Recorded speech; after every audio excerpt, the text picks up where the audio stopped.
உன் தேவனாகிய கர்த்தரிடத்திற்கே திரும்பி இன்று நான் உனக்கு கற்பிக்கிறபடியெல்லாம் நீ செய். நீயும் உன் பிள்ளைகளும் உங்கள் முழு இருதயத்தோடும் உங்கள் முழு ஆத்துமாவோடும் அவர் சத்தத்திற்கு செவி கொடுத்து வந்தால் தேவனாகிய கர்த்தர் உன் சிறையிருப்பை திருப்பி உனக்கு இறங்கி உன் தேவனாகிய கர்த்தர் உன்னை சிதறடித்த எல்லா ஜனங்களிடத்திலும் இருக்கிற உன்னை திரும்ப சேர்த்துக் கொள்வார். 3வது வசனம் நல்லா இருக்கு பாருங்க.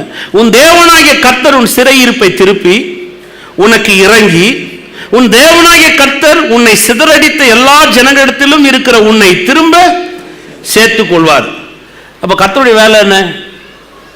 கர்த்தர் எதுக்காக அப்படி செய்யறாரு? எதுக்கு அவ்வளவு பெரிய வாக்குத்தத்தத்தை தராரு? ஏன் நம்மளை திரும்ப சேர்க்கிறாரு? எதுக்கு திரும்ப எனக்காக இறங்குறாரு? என்னை சிதறடித்த எல்லா ஜனங்களிடத்திலும் திரும்ப என்னை கொண்டு வரணும்னு நினைக்கிறாரு. ஏன் அப்படி அந்த ஜனங்கள் நினைக்கிறாருன்னு சொன்னா, அவர் மகிழ்ச்சி அதில் தான் இருக்குது. அந்த ஜனங்க சிறையில் இருக்கிறது அவர் சந்தோஷப்படல. அந்த ஜனங்க சிதறி இருக்கிறதுல அவர் சந்தோஷப்படல. அந்த ஜனங்க வறுமையில் இருக்கிறது அவர் சந்தோஷப்படல. அந்த ஜனங்களை திரும்ப ஒன்று சேர்த்து அந்த ஜனங்களை மீண்டும் ஆசீர்வதித்து அந்த ஜனங்களை மீண்டும் நிலைநாட்டி இந்த உலகத்தில் அந்த ஜனங்கள் மேல வர ஆசீர்வாதத்தை கொண்டு அவர் மகிழ்ச்சி அடைகிறத அநேகர் பார்க்கணும். அதுக்காக தான் அதை கர்த்தர் செய்கிறார். எந்த மாதிரி விசுவாசிக்கிறீங்க? அப்ப இன்னைக்கு திரும்ப கர்த்தர் என்னைய இன்னைக்கு பாவத்திலிருந்து என்னைய விடுவிச்சார். என்னை ஏன் பிசாசின் பிடியிலிருந்து என்னைய கொண்டு வந்தார்? அந்தகார இருளிலிருந்து என்னைய கர்த்தர் அழைச்சு வந்தார். எதுக்கு இதெல்லாம் எனக்கு செய்யணும்? எதுக்கு எனக்கு சிலுவை சுமக்கணும்? இப்போ அந்த தம்பி பாட்டு பாடும்போது சொன்னா இல்லைங்களா, நான் ஜபமே பண்ணல, ஆனா அவர் ஏன் என்னை ரட்சித்தார்னு எனக்கு தெரியவே இல்லை. நம்மள கதறி அழுது, ஓ ஆண்டவரே எங்களுக்காக எங்களை நீங்க ரட்சிங்க ரட்சிங்க. இல்லைங்க, நான் ஜபம் பண்ணதே கிடையாது. நான் ஒரு கிறிஸ்துவ குடும்பத்தில் பிறக்கல. எனக்காக யாரும் முழங்கால் நின்று ஜபம் பண்ணதே கிடையாது. எனக்காக என் வாழ்க்கையில நான் ரட்சிக்கப்பட்டு நித்திய ஜீவன் அடையணும்னு நினைச்ச ஆட்கள் எனக்கு தெரியவே கிடையாது. ஆனா ஒண்ணு மட்டும் உண்மை பாருங்க, என்னன்னா அவர் என் மேல அன்பு வச்சுட்டாரு. அதான் எத்தனை விசுவாசிக்கிறீங்க? அப்ப அவர் எனக்காக சிலுவை சுமந்தார், அவர் எனக்காக அவமானப்பட்டார், அவர் எனக்காக இந்த பூமியில இறங்கி வந்தார், அவர் எனக்காக நரகத்துக்கு போனார், அவர் எனக்காக பிசாசு இடத்திலிருந்து அதிகாரங்களை உரிந்து கொண்டார், அவர் எனக்காக பரலோகத்தில் அமர்ந்திருக்கிறார். ஏன் இதெல்லாம் செய்யறாருன்னா என் மேல களி கூறணும்னு அவர் முடிவு பண்ணிட்டார்.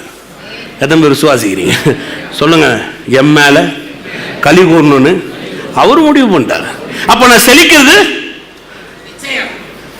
அவர் முடிவு பண்ணிட்டாரு.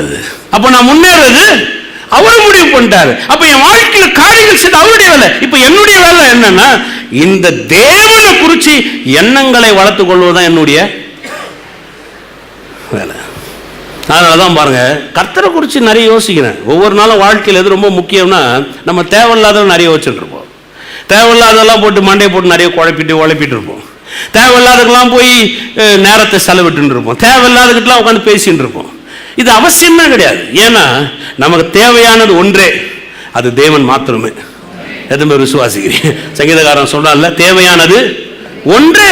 பக்கத்தில் பேசணுங்க, தேவையானது ஒண்ணுதான், அது தேவனும் தேவனுடைய வார்த்தையை மாத்திரம் தான். எதுவுமே ஒத்துக்கிறீங்க? இதை விட்டுட்டு உங்க முயற்சிகளை, தேவையில்லாத ஆட்களோட உட்காந்து சம்பாஷணம் பண்றத, தேவையில்லாத காரியத்தில் போய் நம்ம நேரத்தை செலவிடுறத, தேவையில்லாத காரியத்தில் ஓடுறதுனால நீங்க ஜெயிக்கவே முடியாது. ஒரே ஒரு விஷயம், இரவும் பகலும் இந்த தேவன் என் வாழ்க்கையை மறுரூபமாக்க வல்லவரா இருக்கிறான்றது எண்ணம் உங்களுக்குள்ள வரட்டும் பாருங்க, உங்க வாழ்க்கை மாறுவது நிச்சயம். எதை மாதிரி ஒத்துக்கிறீங்க?